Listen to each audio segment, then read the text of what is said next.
Hay nombres que, digamos, definen una era.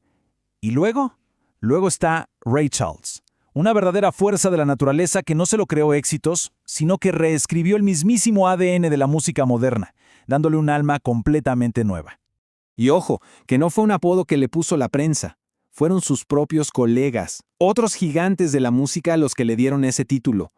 Es que ellos se daban cuenta de que lo suyo no era solo talento, era otra cosa, algo mucho más profundo. Aquí vamos a ver cómo su genialidad no venía solo de esas manos sobre el piano, sino de un motor interno, ¿saben? Una búsqueda incansable de independencia que dio forma a cada nota, cada contrato y, bueno, cada decisión de su vida. Ok, para poder entender a la leyenda, primero tenemos que conocer al niño. La historia de Ray Charles no empieza en un escenario lleno de luces, para nada. Empieza en la dura realidad del sur de Estados Unidos durante la Gran Depresión. Nació en la pobreza más absoluta, en Greenville, Florida. Sus propias palabras lo dejan clarísimo. Su punto de partida no era el cero, era bajo cero. Este fue el mundo que lo recibió. Y a esa pobreza se le sumaron golpes durísimos, uno tras otro. Imaginen por un segundo el impacto. Ver morir a tu hermano, que la oscuridad te envuelva para siempre y para rematar, perder a tu madre. Pero estas tragedias no lo rompieron, lo forjaron. Pero aquí está el giro decisivo. Su madre, Aretha, le inculcó la lección más importante de todas.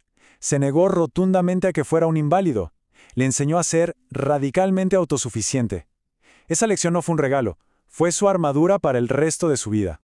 Y esa independencia feroz, esa armadura, encontró su primera gran batalla en la música. Cuando llegó a Atlantic Records, no fue para cantar las canciones de otros. No, señor. Fue para inventar un género. Ahora, fíjense en esto porque es la fórmula de su alquimia musical. Hizo algo que nadie se había atrevido a hacer antes. Tomó la emoción cruda, el éxtasis del gospel de la iglesia y lo mezcló con las historias terrenales del blues. Para muchos en ese momento fue un sacrilegio. Para el mundo fue el nacimiento del soul. Y no fue solo una idea, Fue una ejecución perfecta. Con I Got a Woman, básicamente le dio partida de nacimiento al soul. Con What I Say, puso el piano eléctrico Wurlitzer en el mapa mundial. Y con sus coristas, The Raelettes, creó el modelo que prácticamente todos seguirían después. Pero claro, para un hombre tan decidido a ser independiente, el control artístico no era suficiente. Llevó esa misma determinación al negocio de la música, y lo que consiguió cambió las reglas del juego para siempre. Para entender la magnitud de su siguiente jugada, tenemos que entender este concepto. Los masters. Son, por así decirlo, el ADN, el original de una canción.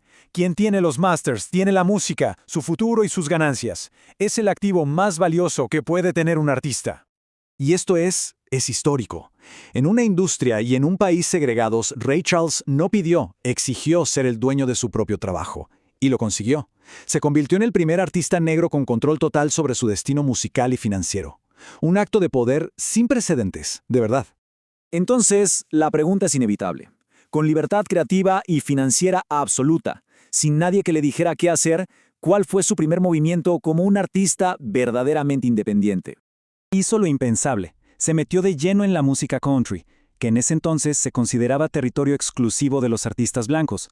Su propio sello pensó que era un suicidio comercial. Sus fans no lo entendían. Fue su acto de independencia más audaz hasta ese momento.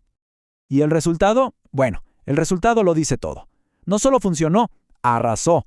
Su versión de una canción country dominó las listas de éxitos durante más de un mes, demostrándole a todo el mundo que su genio no conocía barreras, ni de género ni de raza. Y así, el círculo como que se va completando. Después de conquistar el control de su arte y de su negocio, le quedaba la batalla más íntima y la más difícil de todas, la lucha por el control de sí mismo. En su vida profesional, era un general. Un perfeccionista que dirigía cada nota, cada silencio, con una autoridad absoluta.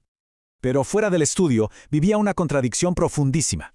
Una batalla de casi 20 años contra la adicción a la heroína, que amenazaba con destruir todo lo que había construido. El hombre que lo controlaba todo no podía controlarse a sí mismo.